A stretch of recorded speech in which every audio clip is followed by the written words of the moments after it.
बेंगलुरु में corona virus की वबा इस हद तक बढ़ गई है कि बेड और ऑक्सीजन की किल्लत अब भी सता रही है। ऐसे में बेंगलुरु के नौजवान और तंजीमों ने मिलकर बेंगलुरु के टैनी रोड में वाक़ शादाब शादी महल में एक कोविड केयर सेंटर का आगाज़ किया है। इस कोविड केयर सेंटर में 45 बेड मौजूद हैं, जिसमें कोविड के मरीजों को दाखिला लिया जाएगा।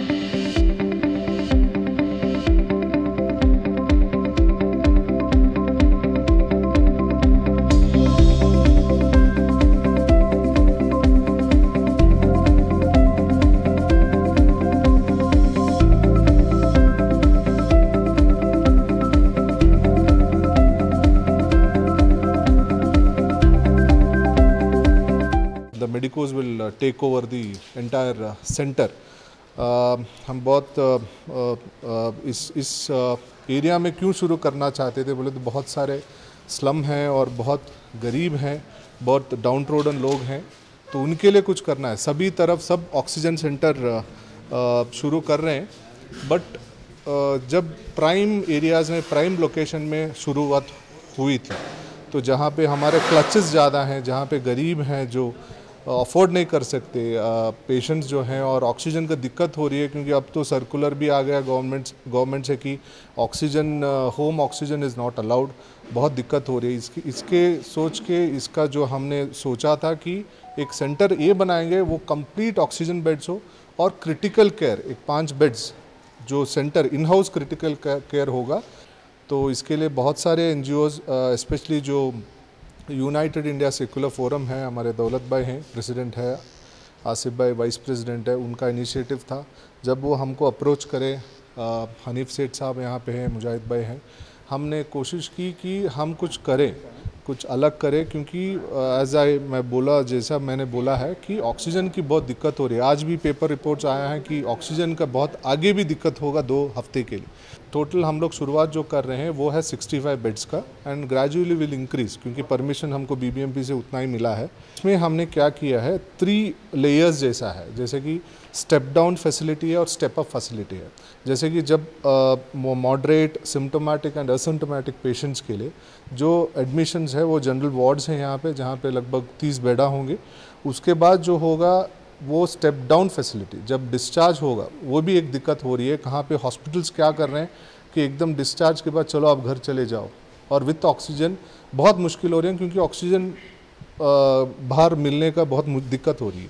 तो उनके लिए, वो पेशेंट्स के लिए भी एक 20 बेड हमने रिजर्व किया है, जहाँ पे वो स्टेप डाउन फैसिलिटी 2-3 दिन रह के स्टेबलाइज होके घर जाए। मेरा नाम हनीफ है, मैं हले मेमन जमात से हूँ। हमने सोचा ये जो DJ टैंडी रोड है, जिधर छोटे छोटे 300-400 घर के स्क्वायर फीट के घर हैं, जिधर ये एक आदमी को जो अगर इन्फेक्ट हो जाता है तो घर में 3-4 आदमी रहते हैं, उनको भी इन्फेक्ट होने का चांसेस है। इसके लिए हमने ये क्वारंटाइन सेंटर बनाया है, और सिर्फ गरीब तबकों के लिए। जो एडमिशन का प्रोसेस रखा गया है उसके लिए हमने एक यूनिक 10 डिजिट नंबर दिया गया है।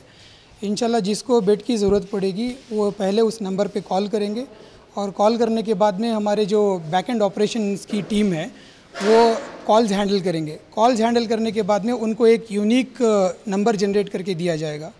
इसलिए प्रोसेस किया गया क्योंकि माहौल के हिसाब से यहाँ पे भीड़ इकट्ठा ना हो, और बग़ैर यूनिक नंबर आइडेंटिफिकेशन के यहाँ पे किसी को एंट्री नहीं होगी।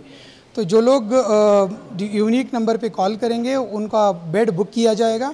फिर उसके बाद में जब यहाँ पर आएंगे तो यहाँ पर आने के बाद में इनको रैपिड टेस्ट किया जाएगा। फिर उसके बाद में ट्राइस सेंटर में डॉक्टर्स की जो टीम रहेगी, डॉक्टर्स की टीम उनका पूरा मुआयना करेगी।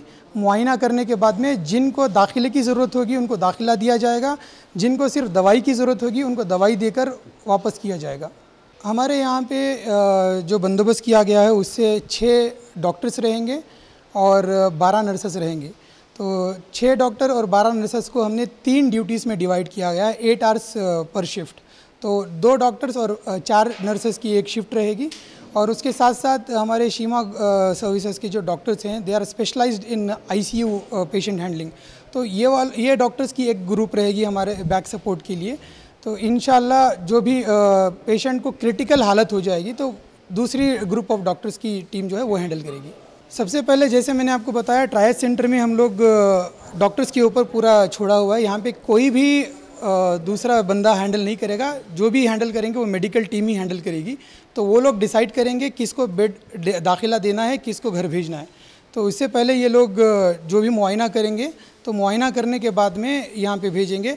एडमिशन के बाद में जिनको बेड की ज़रूरत है नॉर्मल सैचुरेशन की, उनको यहाँ पे सैचुरेशन लेवल नॉर्मलाइज करने के लिए मेडिसिन दी जाएंगी।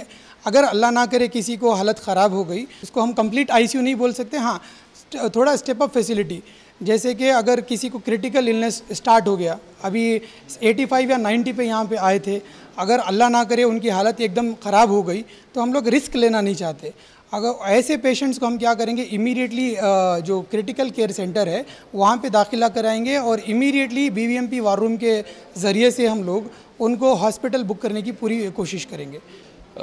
मणिवन्नन साहब जो है बहुत एक्यूरेसी से काम किए और हर इदारों को हमारे इनिशिएट से स्टेट के हर इदारे पे बोले कि वक्फ प्रॉपर्टीज़ पे इनिशिएट कोविड केयर सेंटर्स करो और जो मेडिकल एड है आपके ताउन करो करके रिक्वेस्ट है ना, वो भी मणिवन्नन साहब भी किए हैं। और इसमें जो है गौरव गुप्ता का भी हम लोग शुक्रिया अदा करेंगे दिल से कि तो बड़ा एक्टिवली काम करे इसके ऊपर।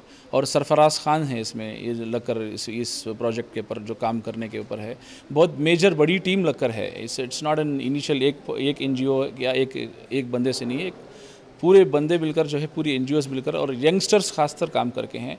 और एक अच्छी बात क्या है बोले तो आज यंगस्टर्स जो है हर मरहले में तैयार हो गया है, वो हम लोग शुक्रिया अदा करना है। जो हुकूमतें जो हमारी जो फेल हुई है, जो एडमिनिस्ट्रेशन जो फेल हुआ है, हम लोग खड़ गए अभी, तो हमको सिखा दिए इस हालात में एकजुट होकर कैसा काम करना, कैसे हम लोग है ना इसको ये कोविड की सिचुएशन को फाइट करना करके बोल के करेंगे। ಹಾಸ್ಪಿಟ್ಲಲ್ಲಿ ಭಾಳಷ್ಟು ವರ್ಕರ್ಸ್ ಇದ್ದಾರೆ, 200ರಿಂದ 250 ಯುವಕರಿದ್ದಾರೆ, ಯಂಗಿಸ್ಟರ್ಸ್ ಹೆಲ್ಪ್ ಮಾಡೋಕ್ಕೋಸ್ಕರ 24 ಅವರ್ಸ್ 24/7 ಸರ್ವಿಸ್ ಕೊಡೋಕ್ಕೆ ತಯಾರಿದ್ದಾರೆ।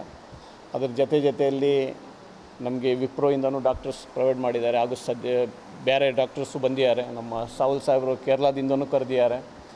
ಸತತವಾಗಿ 15 ಡೇಸಿಂದ ಇಲ್ಲಿ ಹಾಸ್ಪಿಟ್ಲ್ ಯಾವ ರೀತಿ ಬರಬೇಕನ್ನೋದು ಇವತ್ತು ನಿಮ್ಮೆಲ್ಲರ ಕಣ್ಣು ಮುಂದ್ಗಡೆ ಇದೆ, ಯಾರು ಹೇಳಲ್ಲ ಸೆಟಪ್ ಅಂತ ಹೇಳಿ, ಆ ರೀತಿ ಮಾಡಿದ್ದಾರೆ। ಒಂದು ರಿಯಲ್ ಹಾಸ್ಪಿಟ್ಲು ನಡೀತಾ ಇರ್ಬೋದು, 1 ವರ್ಷ 2 ವರ್ಷ ಹಳೆಯದ ಹಾಸ್ಪಿಟ್ಲ್ ಅನ್ನೋ ಕಾಣಿಸ್ತಾ ಇದೆ। ಅದರಿಂದ ನಮಗೂ ಒಂದು ಮನಸ್ಸಿಗೆ ತೃಪ್ತಿ ಇದೆ, ಪೇಷಂಟ್ ಬಂದರೆ ಇಲ್ಲಿ ಒಳ್ಳೆದಾಗಿ ಹೋಗ್ತಾನೆ ಅಂತ ಹೇಳಿ